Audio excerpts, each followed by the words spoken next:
Hello friend, मैं आनंद राज। आप सबको भी देखिए, आज हम सीडीपी का देखिए सीटेट का एग्जाम 16 दिसंबर से लेकर आपका 13 जनवरी तक होने वाला है। तो देखिए सीटेट का आपका सीडीपी सेक्शन का हम क्वेश्चन 30 लेके आए हैं। देखिए आपके लिए बहुत इंपॉर्टेंट क्वेश्चन है, तो आइए हम स्टार्ट करते हैं। देखिए आपका पहला क्वेश्चन है, एक बालक अधिक सीखता है यदि उसे पाठ्य पुस्तक, हम बोले थे जहाँ भी आपको पाठ्य पुस्तक मिले ऑप्शन में उसको काट दीजिए। बच्चा को पाठ्य पुस्तक से नहीं पढ़ाना है, व्याख्यान विधि द्वारा नहीं पढ़ाना। देखिए आपको ये दोनों ऑप्शन ठीक लग रहा है, लेकिन आपका सबसे बेटर ऑप्शन ये होगा, क्योंकि बच्चा क्रिया विधि यानी बच्चा अपने जब करके सीखता है प्रत्यक्ष रूप से, तो बच्चा अधिक सीखता है, समझे। तो आपका क्योंकि देखिए सीटेट में क्या होता है कि सब ऑप्शन आपको लगेगा सही, लेकिन उसमें से आपको सबसे बेटर ऑप्शन चुनना है। तो इसका क्या हो जाएगा कि एक बालक अधिक सीखता है कब, जब उसे क्रिया विधि से यानी एक्टिविटी बेस्ड एजुकेशन मतलब उससे पढ़ाया जाता है। पहला क्या हो जाएगा, डी नंबर। 2 नंबर है, प्रतिभाशाली विद्यार्थियों के संदर्भ में संवर्धन यानी देख संवर्धन का मतलब क्या होता है कि देखिए आप लोग 2, 3, 4 क्लास में रहेंगे तो आप लोग को प्रमोशन होता था, तो वही प्रमोशन का अर्थ क्या है। तो देखिए पहला ऑप्शन है शैक्षिक गतिविधियों के आदान प्रदान को गति बढ़ाना। दूसरा है शैक्षिक गतिविधि को संपादन की गति बढ़ाना। तीसरा है वर्तमान कक्षा को छोड़ते हुए विद्यार्थी को अगली कक्षा में ले जाना। जो एकदम सही ऑप्शन है, यानी कहने का मतलब जो प्रतिभाशाली विद्यार्थी के संदर्भ में संवर्धन का अर्थ होता है कि वर्तमान कक्षा को छोड़ते हुए विद्यार्थी को अगली कक्षा में ले जाना, नहीं प्रमोशन करना, समझे। आप लोग का भी प्रमोशन हुआ होगा क्लास में। अगला क्वेश्चन है कि शिक्षा के 2 प्रमुख उद्देश्य क्या है। पहला है बालक में विषयों का ज्ञान और उनका मानसिक विकास करना, सही हो सकता है, लेकिन चारों ऑप्शन पढ़ेंगे। दूसरा ऑप्शन है देखिए परीक्षा जहाँ भी रहे ऑप्शन काट दीजिए, एकदम पढ़ना ही नहीं है उसके आगे, कंठस्थ याद करना है भी ऑप्शन काट दिया। अब 2 बचा। देखिए अगर आप विषय ज्ञान व्यवहारिक कौशल नहीं सिखाता है, समझे, उसके लिए स्पेशल कोर्स होता है। तो इसका मतलब मुख्य उद्देश्य पूछा है तो बालक में विषयों का ज्ञान उनका मानसिक विकास करना, यानी आपका 3 का क्या हो जाएगा, ए नंबर हो जाएगा। 4 नंबर आपका क्वेश्चन है, निम्नलिखित में से कौन से कारक के परिणाम स्वरूप बच्चे का कुसमायोजन होता है, यानी बच्चा समाज में मतलब समायोजन नहीं कर पाता, नहीं कुसमायोजन उसको बोलते हैं। तो पहला ऑप्शन है आध्यात्मिक। देखो आध्यात्मिक इस समय चलता नहीं है, समझे, उसको काटिए। देखिए संवेगात्मक परिपक्वता की कमी हो सकता है, समझे। तो ऑप्शन ए सही हो सकता है। ए माता पिता से कोई दिक्कत नहीं है। ये आवेगशील स्वभाव ये भी नहीं हो सकता, यानी आपका क्या हो जाता है 4 के क्या हो सकता है, बी होगा। 4 के क्या होगा आपका, बी होगा, यानी संवेगात्मक परिपक्वता की कमी। 5 नंबर क्वेश्चन है कि 6 से 11 वर्ष आयु वर्ग के छात्रों की आवश्यकता है। पहला है कक्ष में प्रजातांत्रिक वातावरण, एकदम सही बात है। दूसरा है सीखने में स्वायत्तता, यानी बच्चा अपने सीखेगा, ये भी सही है। क्रिया आधारित अंत क्रियात्मक, ये भी सही है। नहीं उपयुक्त आपका 5 क्या हो जाएगा, उपयुक्त सभी हो जाएगा, नहीं डी नंबर हो जाएगा। 6 नंबर क्वेश्चन है, कक्षा में ध्यान न देने वाले एक विद्यार्थी के साथ व्यवहार करने का सबसे बेहतर तरीका क्या हो सकता है। देखिए ये हम जब बीएड सेकेंड ईयर में थे, कुछ दिन पहले ही ईपीसी का एग्जाम हुआ था, तो हमसे यही क्वेश्चन पूछा गया था कि कक्षा में मान लीजिए कोई बच्चा है, आप पढ़ा रहे हैं और बच्चा ध्यान नहीं दे रहा है, तो आप क्या कीजिएगा, समझे। तो हम आंसर बताए थे, उसको अगलिका बेंच पर बैठा देंगे, समझे। तो यहाँ कहने का मतलब वही है, कक्षा में ध्यान न देने वाले एक विद्यार्थी के साथ व्यवहार करने का सबसे बेहतर तरीका क्या हो सकता है। पहला है देखिए बच्चा को दंड नहीं देना, बच्चा भगवान के समान है, भगवान को आप दंड नहीं देते हैं, ऐसे भी याद रख सकते हैं। इसको काटिए, दंड दिखा हुआ है, ये भी नहीं, सॉरी, दूसरा ऑप्शन क्या है,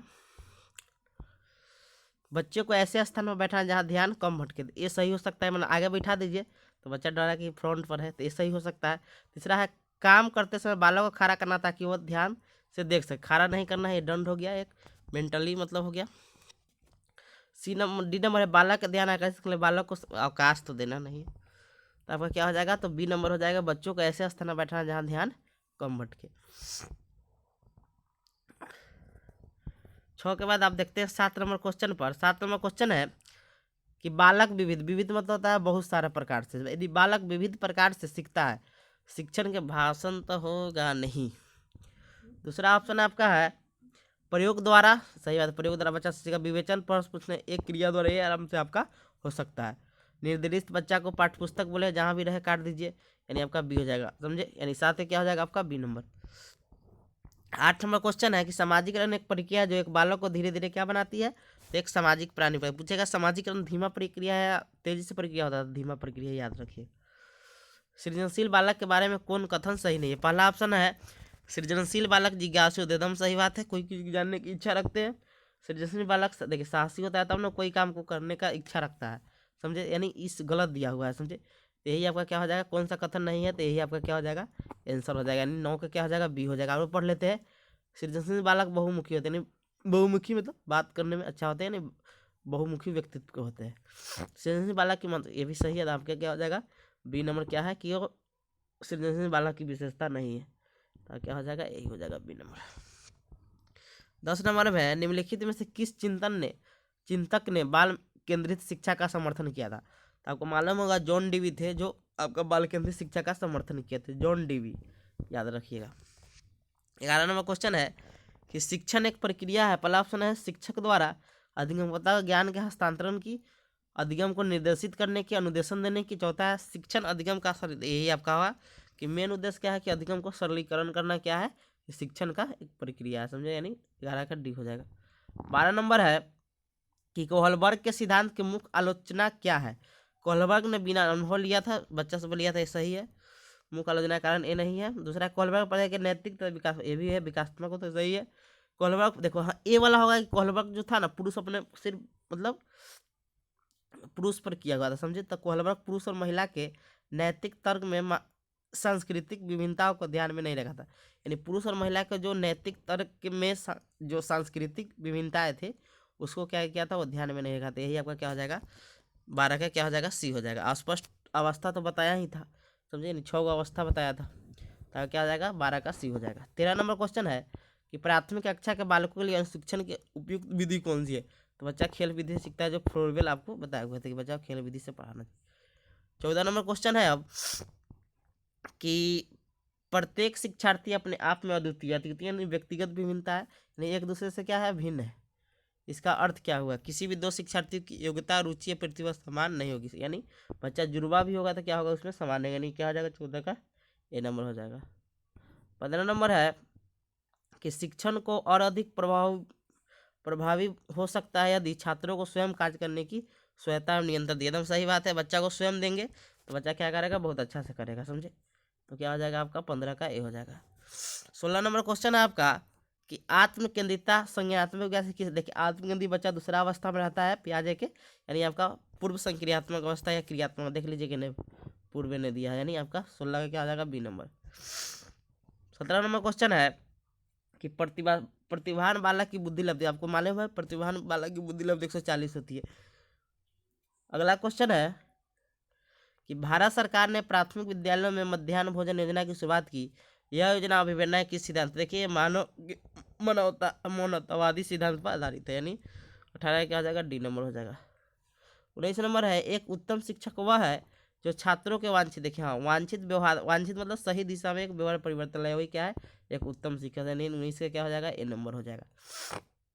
20 नंबर है निम्नलिखित में से कौन सा विद्यालय का मुख्य तत्व नहीं है, देखिए पहला ऑप्शन है शिक्षक, मुख्य तत्व बोल रहा है, समझे, मुख्य तत्व कक्षा एवं पाठ्य पुस्तक, ये भी सही है, देखिए संस्कृति भी होता है, और आपका पुस्तकालय नहीं होगा, समझे, पुस्तकालय मुख्य तत्व में नहीं आता है, समझे, तो क्या हो जाएगा, कौन विद्यालय का मुख्य तत्व नहीं है, तो आपका पुस्तकालय, यानी 20 का क्या हो जाएगा, डी नंबर हो जाएगा। 21 नंबर अधिगम के लिए क्या आवश्यक है, स्व अनुभव, सही बात है, स्वचिंतन, स्वक्रिया एकदम सही, उपयोग सभी हो जाएगा। 22 नंबर है बालक का विकास, देखिए बालक का जो विकास होता है ना, तो प्याजे की अवस्था में दूसरा का अवस्था में स्टार्ट होता है, यानी आपका दूसरा कौन है, पूर्व क्रियात्मक अवस्था, यानी आपका सी नंबर हो जाएगा इसके आंसर, सॉरी हाँ सी नंबर, यहाँ सी नंबर दिया है ना, पूर्व क्रियात्मक अवस्था। फिर अगला है कि 6 से 11 वर्ष आयु वर्ग के बालकों को सीखने के लिए आवश्यक है, देखिए 6 से 12 साल यानी बाल्यावस्था है, तो बाल्यावस्था में बच्चा कैसे सीखता है, मूर्त यानी कोई चीज़ देखेगा मूर्त क्रियाओं से, मूर्त क्रिया या अनुभव की उपलब्धता से, यानी 23 का क्या हो जाएगा, ए नंबर हो जाएगा। रटन वाला ये सब तो ऑप्शन होगा नहीं। अगला है डैश चिंतन में शामिल है, देखिए चिंतन में जो शामिल होता है ना, तो चिंतन हम कब करते हैं, कोई चित्र को देखते हैं, समझे, तो यहाँ पर चित्र होगा, भाषा अवधारणा बनाते हैं तब उसका प्रस्तुतिकरण करते हैं, समझे, तो आपका क्या हो जाएगा, डी नंबर हो जाएगा 24 का। 25 नंबर है शिक्षा मन। देखिए शिक्षा मनोविज्ञान क्या होता है, एक व्यवहारिक विज्ञान है, अपने व्यवहार का अध्ययन होता है और आंतरिक, ये आपका क्या हो जाएगा 25 का बी नंबर हो जाएगा। विकलांग व्यक्ति अधिनियम 1996 में प्रयोग किए गए विकलांग शब्दावली के अंतर्गत निम्नलिखित में से कौन सा शब्द शामिल नहीं है। स्वलीनता ठीक से हो चुकी ये भी है। मानसिक पिछड़ापन आपका इसका हो जाएगा भाषा संबंधी विकलांगता उसमें वर्णन नहीं किया, यानी आपका 26 का डी हो जाएगा। 27 नंबर क्वेश्चन है कि 6 से 11 वर्ष आयु वर्ग के लिए अधिगम क्या होना चाहिए, ज्ञान निर्माण के लिए। सही बात है, ज्ञान निर्माण की एक सक्रिय प्रक्रिया है, समझे, यानी आपका 27 का ए नंबर हो जाएगा। फिर आपका क्वेश्चन है 28 नंबर कि निम्नलिखित में से कौन सा कथन वाइगोस्की द्वारा प्रतिपादित विकास और अधिगम के संबंध का अच्छी तरह से सारांश है। पहला है विकास अधिगम से अलग है, नहीं, ये बोले थे कि विकास जो होता है अधिगम से पीछे रह जाता है, समझे। दूसरा है विकास की प्रक्रिया अधिगम प्रक्रिया से पीछे रहती है, यही आपका क्या हो जाएगा 28 का 2 नंबर। 29 नंबर क्वेश्चन है कि अधिगम प्रभावशाली रूप से होता है यदि बच्चों को सीखने के लिए तत्पर की। सही बात है। दूसरा है बच्चा जो वो सीखता है उसे दोहराए, बच्चा संतुष्ट अनुभव करे, और ये उपयुक्त बच्चा उपयुक्त सभी करे। यानी क्वेश्चन है आपका, फिर से हम पढ़ते हैं थोड़ा। क्वेश्चन है कि अधिगम प्रभावशाली रूप से होता है यदि बच्चों को सीखने के लिए तत्पर किया जाए, बच्चा वह सीखता है उसे दोहराए, बच्चा संतुष्ट अनुभव करे। तो इसमें आपका उपयुक्त सभी हो जाएगा, क्योंकि ए भी ऑप्शन ज़्यादा सही है, ये भी सही है, समझे, और ए भी हो जाएगा सीखता है कुछ दोहराए, तो आपका क्या अभ्यास करे, यानी आपका 29 से क्या हो जाएगा डी नंबर हो जाएगा। 30 नंबर है एक अध्यापिका समान मात्रा में जूस से भरे हुए समान गिलास दिखाती है, समझे, दिखाती है, वह उन्हें ऐसे 2 गिलासों में खाली करती है जिनमें एक लंबा और दूसरा चौड़ा है। वो पूछती है कि इनमें से किस गिलास में अधिक जूस है। छात्र उत्तर देते हैं कि लंबे गिलास में अधिक जूस है। इससे छात्रों के साथ किसी समय समझता है विकेंद्रीकरण, या इसी को संरक्षण बोलते हैं, समझे, यानी आपका क्या हो जाएगा 30 का सी नंबर हो जाएगा। 30 का क्या हो जाएगा तो आपका तो सी नंबर हो जाएगा। तो ये आपका हो गया, समझे। ईवीएस का भी कल हम ले आएंगे, समझे। Thank you.